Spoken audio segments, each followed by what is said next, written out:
하나님 말씀은 구약성경 출애굽기 34장 28절에서 30절까지입니다. 우리 같이 한 목소리로 함께 읽겠습니다. 모세가 여호와와 함께 40일 40야를 거기 있으면서 떡도 먹지 아니하였고 물도 마시지 아니하였으며 여호와께서는 언약의 말씀 곧 십계명을 그 판들에 기록하셨더라. 모세가 그 증거의 두 판을 모세의 손에 들고 시내산에서 내려오니 그 산에서 내려올 때에 모세는 자기가 여호와와 말하였으므로 말미암아 얼굴 피부에 광채가 나나 깨닫지 못하였더라. 아론과 온 이스라엘 자손이 모세를 볼 때에 모세의 얼굴 피부에 광채가 남을 보고 그에게 가까이 하기를 두려워하더니. 이제 모세가 다시 여호와 앞으로 가서 40일 주야를 이제 물도 떡도 마시지 아니하고 이제 그 언약을 다시 체결하기 위해서 40일의 시간을 보냅니다. 성경에서 40, 400 이것이 의미하는 숫자는 시험과 연단의 숫자입니다. 이것은 이스라엘 백성들의 우상 숭배로 인한 그런 시험과 연단이었습니다. 근데 이 시험과 연단은 두 번째, 처음에 하나님과 언약을 맺을 때 40일을 또 이렇게 금식을 했고 이제 두 번째 40일 금식을 하고 있습니다. 시험과 연단은 처음보다 나중이 훨씬 더 어렵습니다. 또 두 번째보다 세 번째는 더 어렵습니다. 그래서 시험과 연단이라는 것은 면역이 되는 것이 아니라 그것이 반복되면 될수록 어렵다고 하는 사실을 우리가 기억해야 합니다. 이렇게 모세가 40일간을 주야로 금식을 하며 하나님과 언약을 맺는 그 과정에서 거기에 하나님께서도 그 불편에 참여하십니다. 모세가 다시 만들어서 가지고 간 그 돌판에 십계명을 예전에 첫 번째 돌판에 주셨던 그 동일한 십계명을 다시 이제 거기에 기록하십니다. 그래서 이제 그 돌판에 그 계명이 기록되고 이제 그 증거판을 들고 모세가 내려온 것, 이것은 이제 완전히 언약이 체결된 증표입니다. 돌판에 여호와 하나님께서 그 십계명을 새겨 주신 그것은 이제 이스라엘 백성과 여호와 하나님 사이에 다시 언약이 체결된 것을 의미합니다. 그런데 여기서 우리들이 눈여겨보아야 하는 아주 중요한 사건이 있습니다. 그것은 모세의 얼굴에 나는 광채입니다.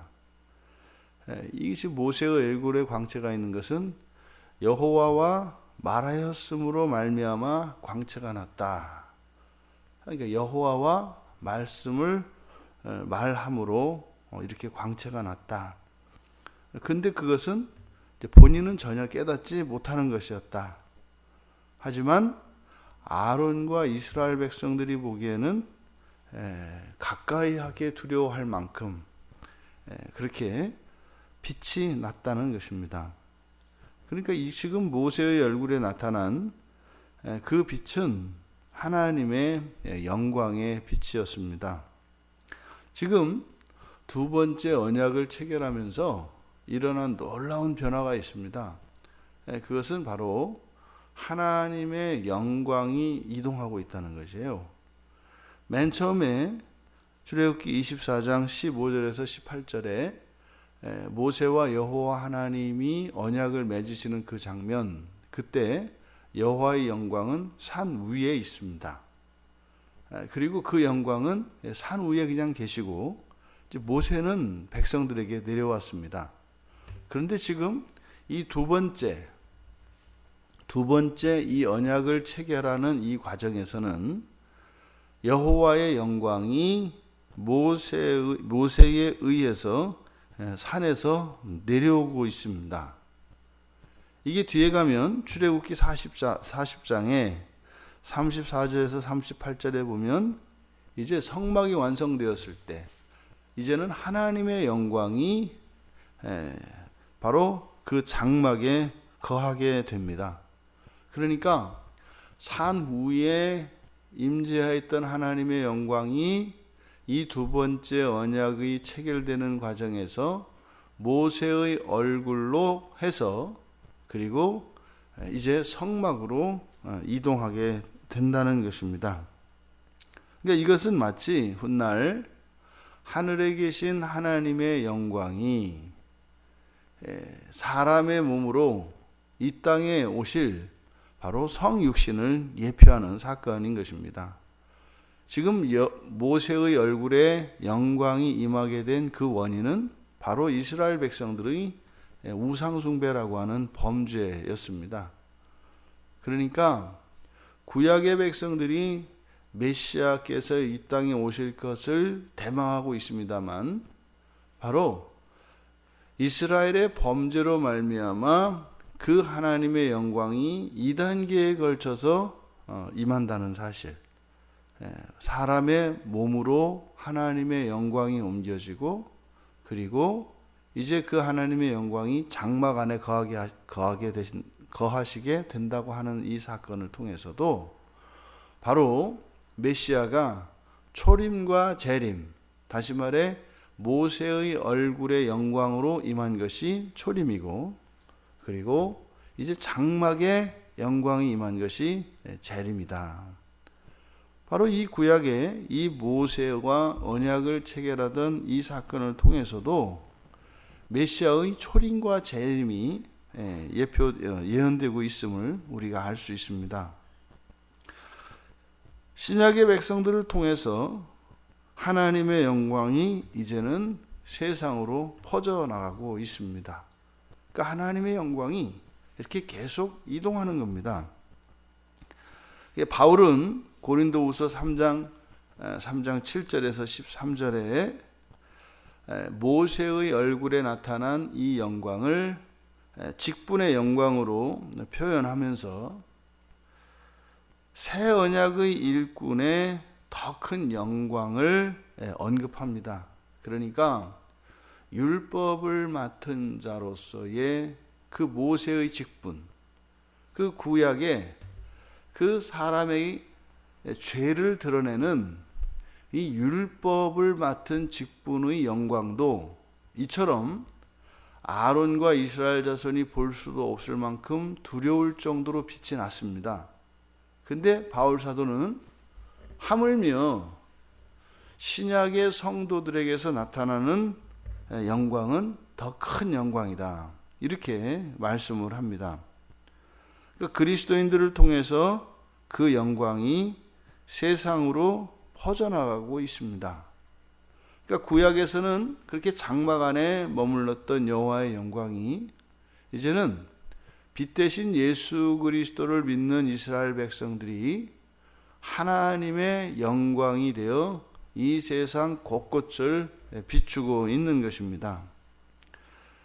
그리스도인들의 영광을 통해서 세상에 하나님의 영광이 드러나는데 장차 새 언약의 영광은 주의 영으로 말미암아서 영광에서 영광에 이르게 될 것이라고 이야기를 합니다.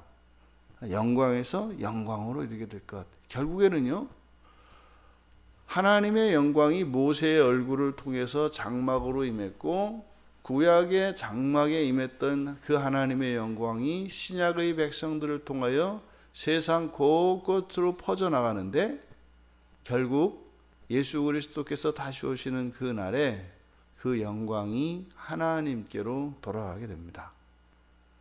그러니까 사람의 죄로 말미암아 하나님의 백성들의 죄로 말미암아 하나님의 영광이 이 땅에 임하게 되시는데 결국에는 그 하나님의 영광이 하나님께로 돌아가게 된다는 것입니다.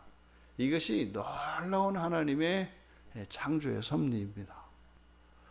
죄가 없었더라도 하나님의 영광이 이 세상과 이 세상에 임하여 완전한 하나님의 영광으로 드러났겠습니다만, 죄로 타락하였음에도 하나님의 영광은 이 세상의 모든 죄를 바꾸시고 그리고 다시 하나님께로 그 영광이 돌려진다고 하는 놀라운 사실을 우리가 기억해야 합니다.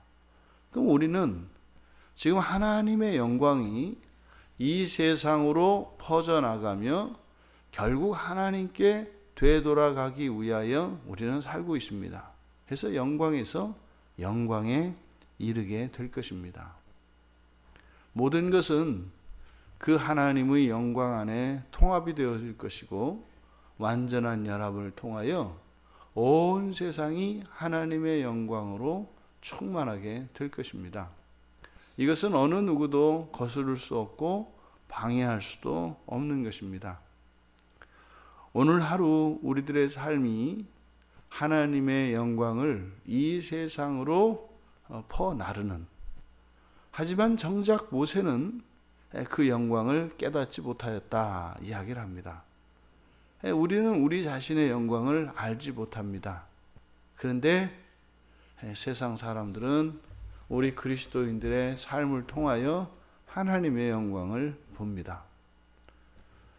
우리들이 그 하나님의 영광이 하나님께 돌려지도록 하기 위해서 철저히 하나님 말씀에 순종하며 하나님의 뜻을 따라 살아야 할 것입니다.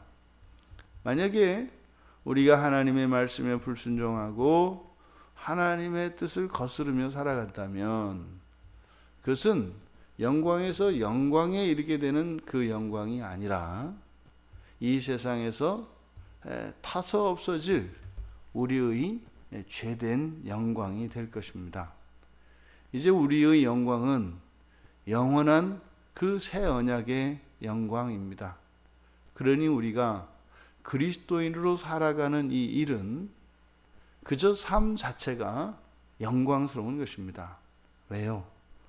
모세의 얼굴에 난 그 광채는 바로 여호와와 말을 하였기 때문이라고 이야기를 합니다. 우리는 예수 그리스도로 말미암아 이제는 완전히 여호와 하나님과 함께 할 수 있습니다. 심지어 하나님의 영이 우리 안에 거하고 계시죠. 그 하나님의 영광을 마음껏 드러내며 그렇게 하나님께서 우리들 각자의 하루의 삶을 통하여 영광 받으시는 이 한날이 되시기를 주님의 이름으로 축원합니다. 존귀하신 하나님, 저희들 각자에게서 빛나는 하나님의 영광이 온전히 하나님께 돌려지기를 원합니다. 저희들이 매일매일 살아가는 이 한날 한날의 삶이 얼마나 복되고 영광스러운 것인지 깨닫게 하여 주셔서 이 세상에 여러 가지 불편과 어려움들로 인하여 낙심하거나 좌절하지 않고 거룩한 하나님의 영광의 빛을 드러내며 살게 하옵소서. 감사하며 예수님의 이름으로 기도하옵나이다. 아멘.